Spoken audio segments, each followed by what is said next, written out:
Estamos chegando aí já perto do clímax desse livro. Momento dobradiça, por assim dizer, onde há uma virada na história que Marcos está contando a respeito de Jesus. Mas essa virada é o assunto daqui 2 semanas. Hoje nós estaremos considerando o texto que se inicia no verso 10 e vai até o verso 21. Marcos capítulo 8,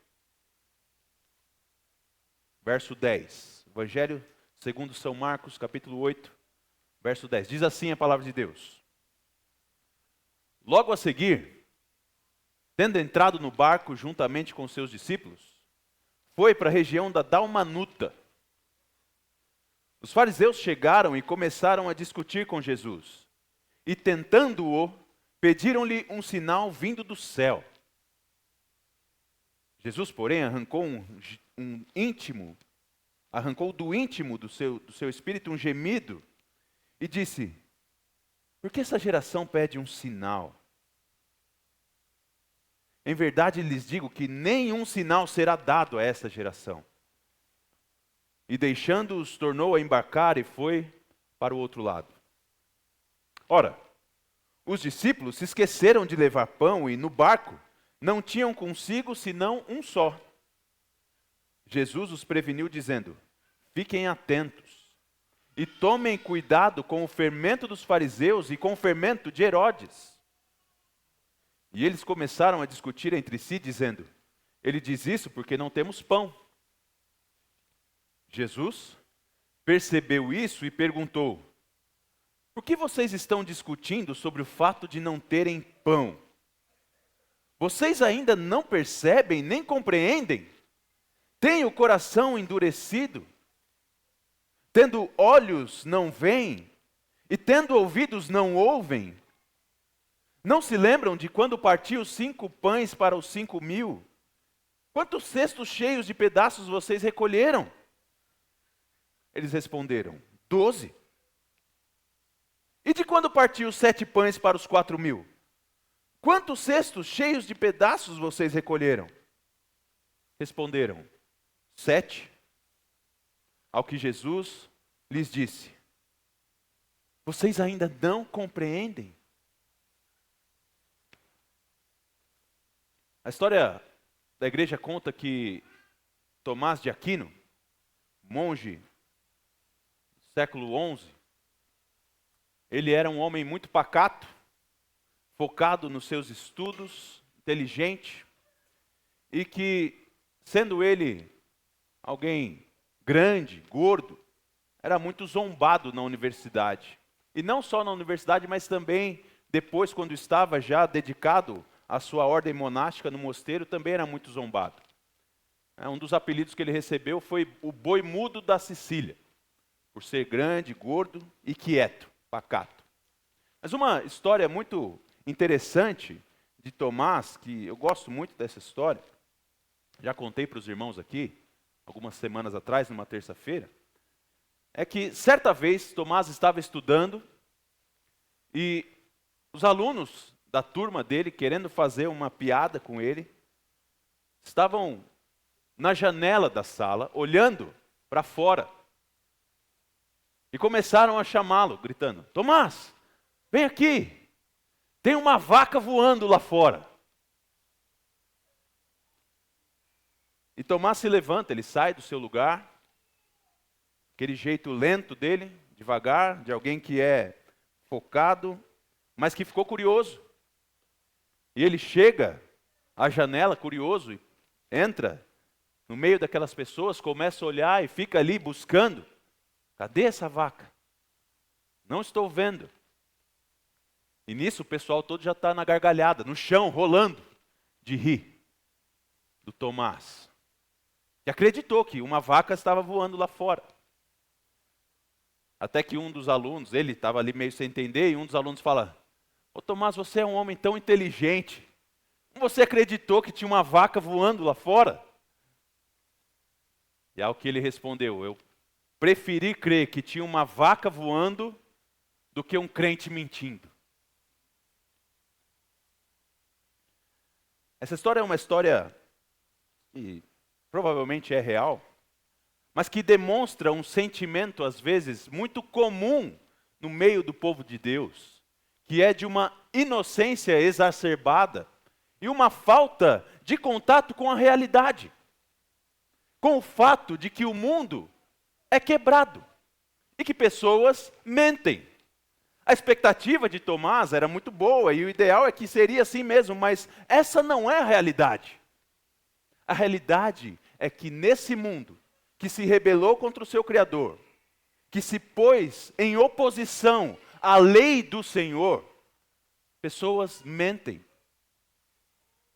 pessoas agridem, pessoas matam, pessoas adulteram. Pessoas nesse mundo quebrado pelo pecado são altivas e orgulhosas. E essa é uma realidade que a Bíblia deixa muito clara para você. E é essa a realidade que Marcos está chamando a sua atenção aqui nessa passagem.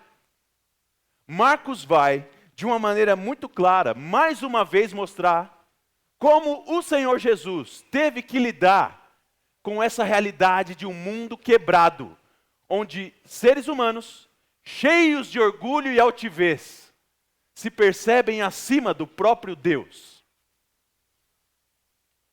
Nós temos considerado esse livro e visto como, vez após vez, o Senhor Jesus, Jesus de Nazaré, tem efetuado ações que mostram claramente que ele não é um simples homem. E Marcos está falando isso para a gente desde o verso 1.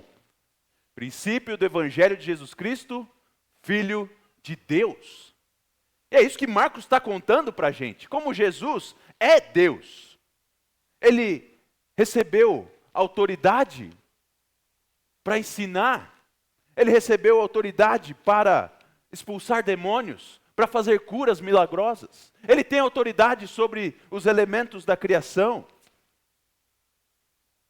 Ele tem autoridade para perdoar pecados, coisa que só Deus tem, mas ninguém tem. E vez após vez, de uma maneira até repetitiva, Marcos vem contando isso para a gente. Como Jesus é alguém poderosamente diferente de um ser humano comum. Há nele algo que é além da humanidade. Cristo é Deus, homem. Ele é homem, Deus. E Jesus tinha acabado de provar isso mais uma vez. O texto de Marcos vai dizer que, texto anterior que nós vimos na semana passada, que Jesus havia mais uma vez feito uma multiplicação de pães, miraculosa, extraordinária. E que Jesus, após ter alimentado aquele povo todo, ele entra mais uma vez no barco e vai agora para a região de Dalmanuta. Uma região que não se tem certeza de onde é hoje essa cidade, mas muitos vão dizer que é a cidade de Magdala, também ali às margens do Mar da Galileia, ao sul de Cafarnaum. E Marcos vai dizer que Jesus, então, nessa região, nesse local, é desafiado, mais uma vez, pelos fariseus que vêm para discutir com ele. Mais uma vez, os fariseus se achegam a Jesus para discutir com ele. O texto é muito claro. Eles vêm porque eles ouvem a respeito de Jesus, eles ouvem a respeito do ensino de Jesus, eles ouvem a respeito das ações de Jesus, e eles vão a Jesus. E Marcos diz então, verso 1, que eles pedem um sinal a Jesus. Eles pedem um sinal a Jesus. Agora, é muito importante, irmãos, que vocês percebam a palavra aí que antecede o pedido dos fariseus. Porque essa palavra é importante para a gente entender o que está acontecendo aqui. Sempre no livro de Marcos nós vemos o Senhor Jesus disposto a saciar as necessidades das pessoas. Necessidade de pão, necessidade de cura, necessidade de ouvir, necessidade de falar, necessidade de ser livre dos demônios e livres dos seus pecados. Mas aqui nós vemos Jesus dizendo que não vai fazer o pedido dos fariseus, não vai realizar os pedidos dos fariseus. E por quê? Por causa dessa palavra importante aí, tentando-o. No meio do verso 1. Os fariseus não tinham qualquer intenção de reconhecer Jesus. O que eles estavam fazendo a pedir de Jesus um sinal era um teste. Eles estavam se colocando na posição de avaliadores. Eles estavam se colocando na posição de examinadores. Daqueles que podem fazer, né, a definição se algo é verdadeiro ou não. Então é isso que eles querem. Eles chegam diante de Jesus, discutem com Jesus, e a gente não sabe aqui, porque Marcos não é cheio de detalhes nessa história, mas a gente não sabe quanto tempo dura essa discussão, se esse debate é curto, se ele é longo, mas o fato é que, discutindo com Jesus, debatendo com Jesus, eles vão logo e pedem: Jesus, faz um sinal do céu aí então para a gente. E esse é o movimento claro de alguém que se coloca na posição de que é eu que vou decidir o que você é ou não. Faz um sinal aí para eu ver se ele está de acordo com o meu critério do que é poder, do que é poderoso ou não. Faz um sinal para eu decidir se de acordo com o meu critério você é alguém extraordinário ou não. Faz um sinal aí para que eu decida, de acordo com o meu critério, se eu vou te ouvir ou não. E se eu vou crer em você ou não. Esse é o grande problema. Os fariseus, eles se achegam a Jesus, não com a intenção de aprender, não com a intenção de ouvir, não com a intenção de sujeitar a Deus, mas de testar Deus e avaliar Deus. Não é isso justamente que Paulo diz no trecho que a gente leu, quando ele escreve aos Coríntios, a sua primeira carta? Os judeus pedem sinais. Eles pedem sinais porque eles querem julgar se aquilo é divino ou não. Eu preciso avaliar.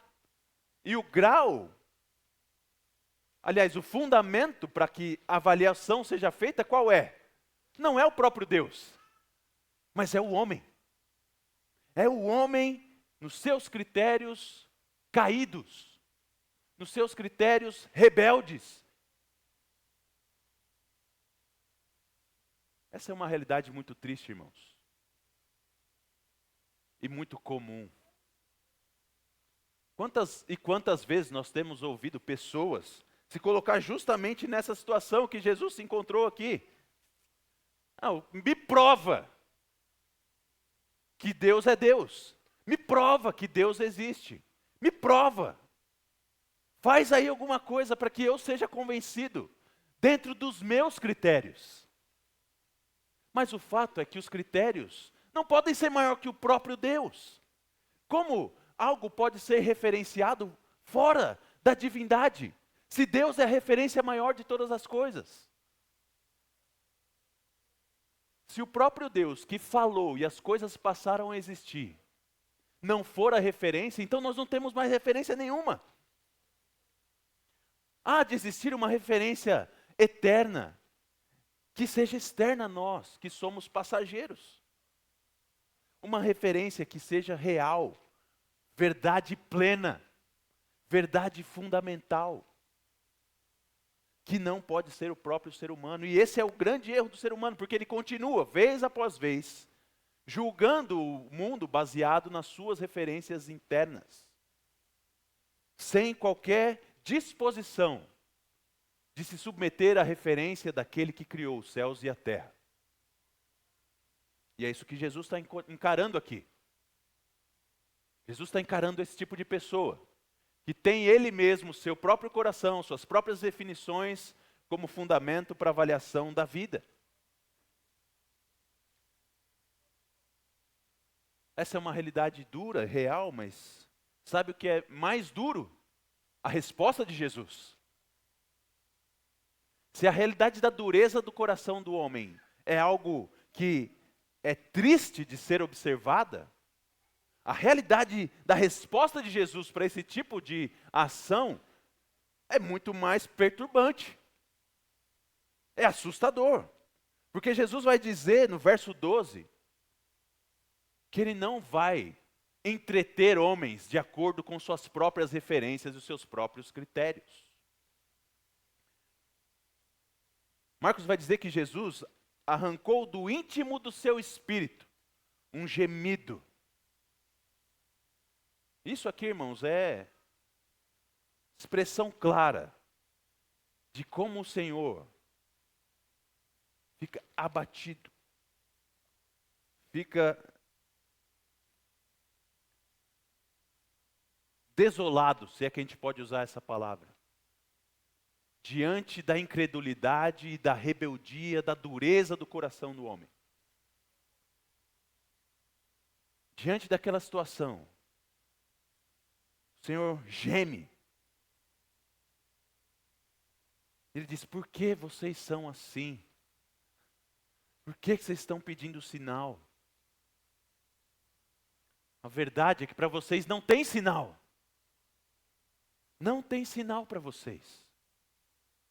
Que coisa dura, que palavra pesada. Mas, meus irmãos, note que Jesus não está fazendo aqui uma rejeição das suas obras. O fato é que Jesus só está evidenciando a realidade de que as obras estão aí, os sinais estão lá. Marcos é sucinto na sua exposição dessa passagem, mas se você for ler Mateus capítulo 16, você vai ver que Jesus dá uma exposição maior, um ensino maior para esses homens, dizendo: olha, vocês conseguem olhar para o céu e dizer, vai chover ou não vai chover? Como que vocês olham tudo o que eu tenho feito e não reconhecem o poder de Deus? Não há nada que vai ser feito para vocês se quebrantarem, enquanto a referência for vocês mesmos. Não há sinal para vocês. Enquanto você estiver fundamentado na sua autorreferência, não há sinal para você. Nada vai te convencer, a não ser você mesmo. E o que você quer para o seu prazer, para a sua resposta. E o verso 11 é desolador. O Senhor deixa aqueles homens, deixa eles lá. Não tem sinal para vocês.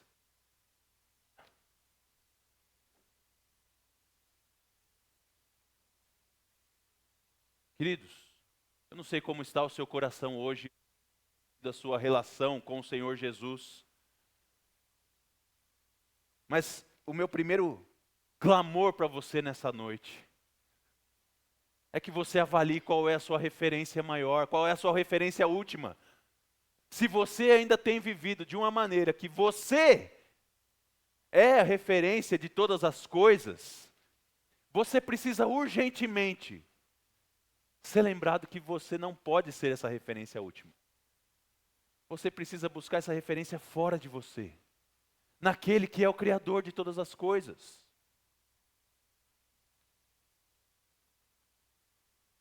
Você não pode ter a sua própria razão, o seu próprio prazer, o seu próprio desejo, como a referência de julgamento do mundo.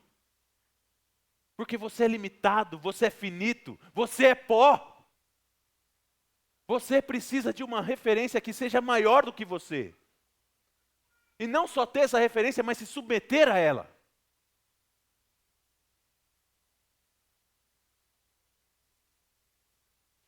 Marcos deixa claro que essas pessoas existem. Pessoas autorreferentes e que rejeitam o Criador e a manifestação que o Criador fez de si mesmo ao se tornar homem, sendo Deus conosco. Essas pessoas existem. Mas ele continua a história. Ele vai dizer que Jesus entra no barco, deixa esses homens, entra no barco com seus discípulos. E agora Jesus, que sabe que essa é uma realidade, ele vai instruir os seus discípulos, dizendo para eles que eles precisam entender que essa é uma realidade existente, que eles não podem viver num mundo ignorando a existência desses homens autorreferentes. E que eles devem não só entender que esses homens existem, mas estarem atentos à influência desses homens. Por isso Jesus vai dizer claramente para eles, verso 15: fiquem atentos e tomem cuidado com o fermento dos fariseus e com o fermento de Herodes. Fiquem atentos, tomem cuidado, prestem atenção, estejam de olhos abertos, estejam com os ouvidos abertos, para reconhecer o fermento dos fariseus e o fermento de Herodes. Homens autorreferentes, que fazem uma avaliação de Jesus de acordo com seus próprios critérios. E a gente viu já como Herodes se relacionou com Jesus, quando ele ouviu que Jesus estava efetuando milagres, e ele acha que é João Batista ressurreto. E como Herodes, lá no dia da crucificação, ele fica feliz porque finalmente ele vai encontrar com Jesus, mas o encontro que ele tem com Jesus é mais ou menos a mesma coisa. Ele quer que Jesus entretenha-o. Ele fala: Jesus, faz tempo que eu queria te ouvir. Fala aí uma coisa aí para eu ver como é que você ensina. Ou faz aí um milagre aí para eu ver acontecendo. Ele quer que Jesus seja o bobo da corte dele. E Jesus diz: não é assim, gente. E esses homens estão aí, vocês precisam tomar cuidado com essas pessoas que são autorreferentes. E não só com a autorreferência deles no sentido desse entretenimento ou dessa busca de verdades própria, mas mais uma vez, Mateus vai deixar claro aqui que Jesus está lidando também com a questão do ensino desses homens. O fermento que Jesus vai lidar aqui, que vai dizer para os discípulos tomarem cuidado, é o ensino dos fariseus e o ensino de Herodes. Tomem cuidado com o ensino desses homens. E por que Jesus vai chamar de fermento? Porque, como diz o apóstolo Paulo, e as cozinheiras da nossa igreja sabem bem, e os cozinheiros também, acho que tem homens aqui que cozinham, né? Um pouco de fermento leveda toda a massa. Um pouquinho de fermento que você colocar na sua mistura vai impregnar tudo, e vai levedar tudo, e vai influenciar aquela massa toda. Uma pitada de fermento é suficiente para começar a reação química que vai envolver todo o bolo ou o pão que você esteja fazendo. E nesse sentido, um pouquinho desse ensino dos fariseus, um pouquinho desse ensino de Herodes, que é autorreferente e que se coloca na posição de julgar ao Senhor, pode influenciar a igreja toda. Por isso Jesus diz: fiquem atentos, tomem cuidado. Tomem cuidado. Meus irmãos, essa é uma realidade que está aí. Uma realidade que está aí e não está aí agora. Sempre esteve. Deixa a sua Bíblia marcada aí em Marcos capítulo 8, mas abre comigo em 2 Coríntios, capítulo 11.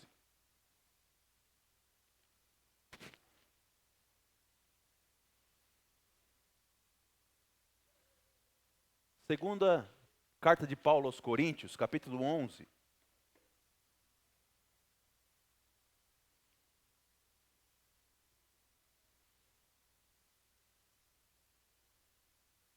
O apóstolo Paulo vai dizer a partir do verso 3: eu temo que, assim como a serpente, com a sua astúcia, enganou Eva, assim também a mente de vocês seja corrompida e se afaste da simplicidade e pureza devidas a Cristo. Pois, se vem alguém que prega outro Jesus, diferente daquele que nós pregamos, ou se vocês aceitam um espírito diferente daquele que já receberam, ou um evangelho diferente do que já aceitaram, vocês toleram isso muito bem. Está chegando gente aí pregando outro Jesus e pregando outro evangelho. E vocês estão aceitando bem.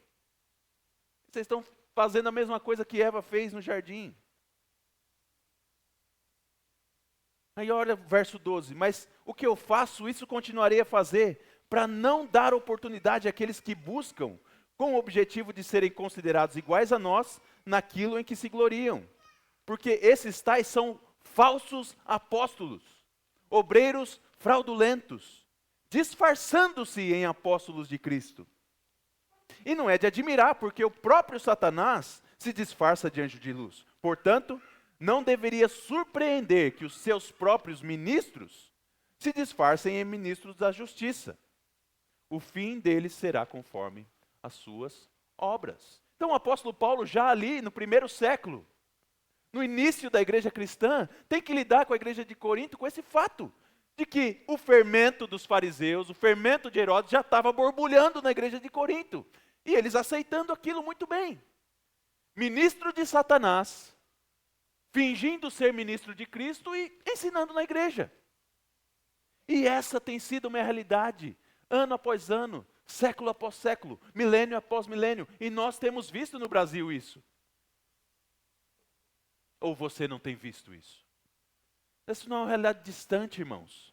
Isso começa pequeno, em igrejas sérias, que deixaram um pouquinho de fermento entrar, um pouquinho da autorreferência dominar a igreja.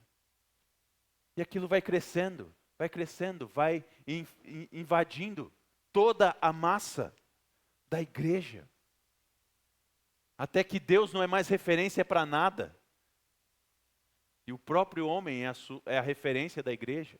Então Jesus diz, fiquem atentos. Não sejam inocentes. Não sejam infantis, tolos. Tenham sagacidade para discernir, para reconhecer a referência humana dentro da igreja. Vocês precisam estar atentos para isso. Não deixem que o fermento dos fariseus e o fermento de Herodes esteja no meio de vocês. Esse é o alerta de Jesus. Esse é o ensino de Jesus. Jesus reconhece aquela realidade e alerta os discípulos para isso. Mas os discípulos não entenderam nada. Os discípulos estavam preocupados porque eles esqueceram de pegar pão. E diz o verso 16 que eles começaram a discutir. Ele está dizendo isso porque não temos pão. Jesus está falando de fermento porque a gente não trouxe pão. E meus irmãos, essa parte final desse trecho é algo surpreendente. Porque ele traz duas realidades para nós, que a gente precisa equalizar. A primeira realidade é que, em última instância, essa altivez e essa referência própria só pode ser resolvida se o próprio Deus resolver ela para a gente. Porque nem os discípulos de Jesus, àquela altura, tinham ainda conseguido transpor as suas referências pessoais da mensagem de Cristo. Enquanto Jesus estava falando do ensino autorreferente dos fariseus e de Herodes, eles estão preocupados se tinha pão ou não. E aí Jesus vai repreendê-los. Falou, gente, espera aí. Por que vocês estão falando de pão?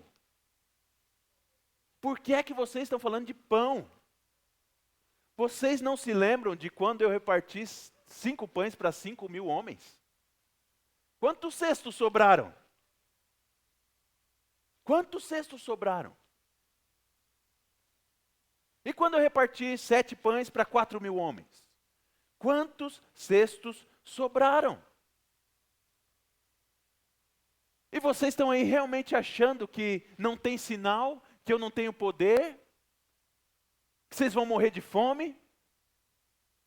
Vocês ainda não estão entendendo o que está acontecendo aqui? Vocês não compreendem? E a verdade é que eles não estavam compreendendo mesmo. Eles ainda não estavam entendendo. Porque ainda não havia sido totalmente esclarecido para eles. Eles ainda não tinham a compreensão plena, total, de toda a revelação daquilo que Jesus faria. e da obra magnífica na cruz, que é o que vai ser começado a ensinar a partir do verso 27. Quando Jesus vai começar a falar, a partir da confissão de Pedro, Jesus vai começar a ensinar que eu preciso morrer. Eles ainda não tinham a compreensão plena, porque Jesus ainda não havia concedido a eles. E a verdade é essa, irmãos, que para nós sermos tirados dessa autorreferência, essa também é uma obra que precisa vir de fora. Nós necessitamos que o Senhor mesmo limpe os nossos ouvidos. O Senhor mesmo limpe os nossos olhos. E não é à toa que essa história está cercada aqui de 2 milagres dessa semelhança nesse texto. A gente ouviu 2 semanas atrás como o Senhor curou um surdo e um gago. E na semana que vem nós vamos ver Ele curando um cego. Porque essas são ilustrações reais, materiais, físicas, da realidade também espiritual. É necessário que o Espírito de Deus livre você da sua surdez e da sua cegueira, para que você veja o Senhor e deixe de ser a sua própria referência.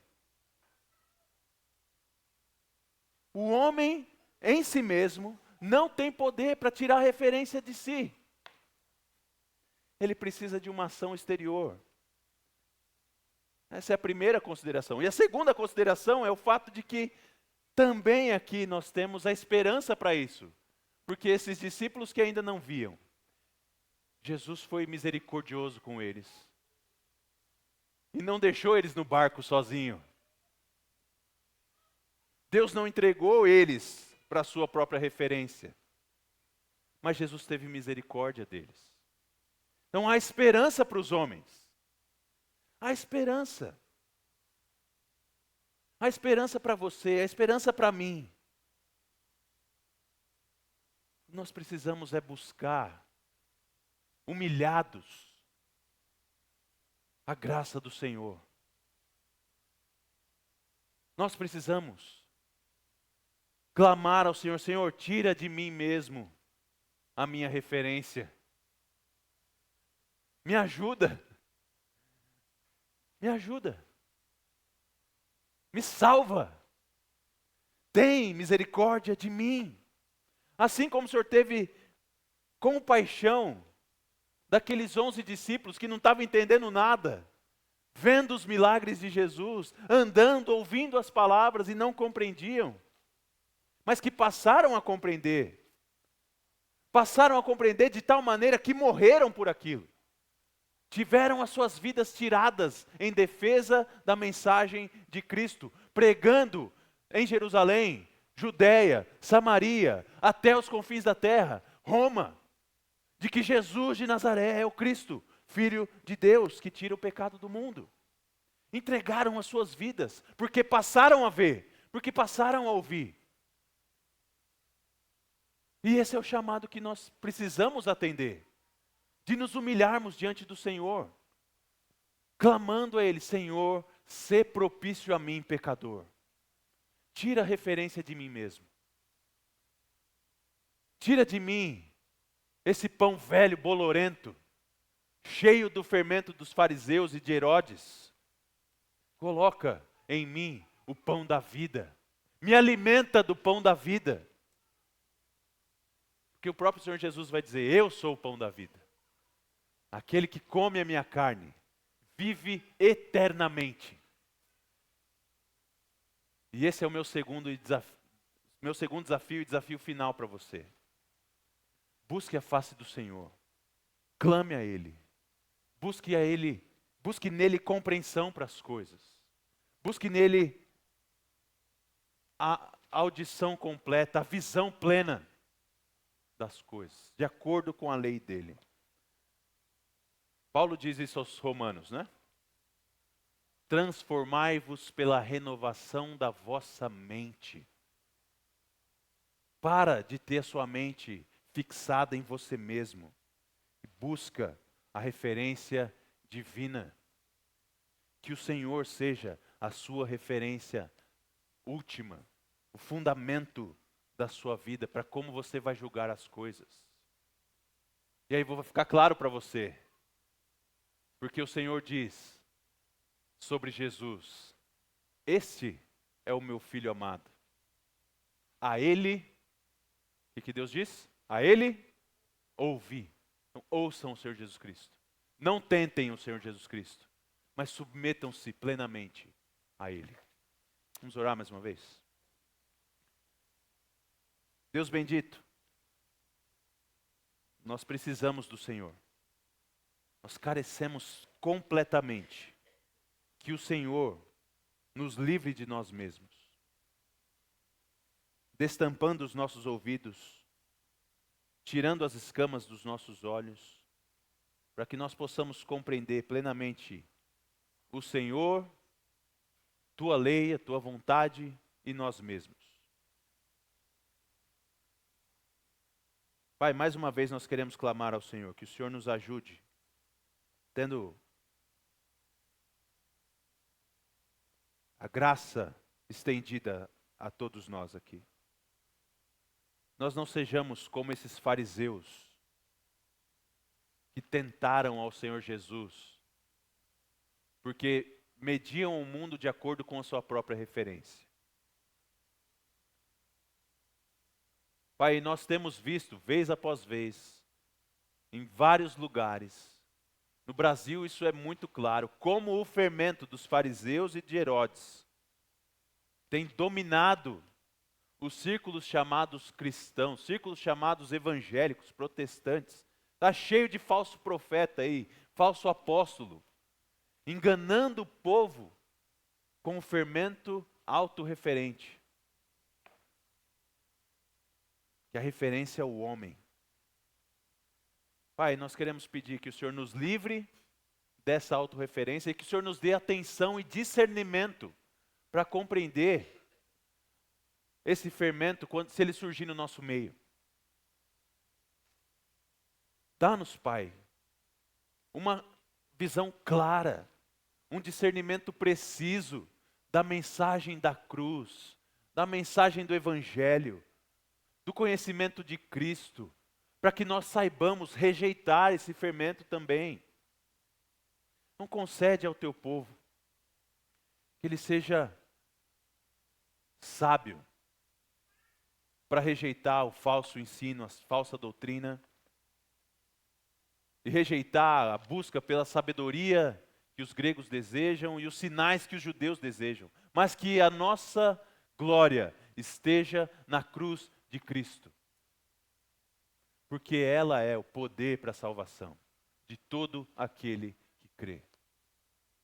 Pai, que o nosso coração não esteja envergonhado do Evangelho, mas que com intrepidez nós nos asseguremos e confiemos que Jesus é o nosso Salvador. E que isso nos conceda também um olhar compassivo para as pessoas que ainda não enxergam, que ainda não veem. Para que nós possamos orar por elas, clamar pela vida delas. E que elas possam também experimentar essa nova vida no poder do Teu Espírito. É a nossa oração no nome santo de Jesus de Nazaré. Amém.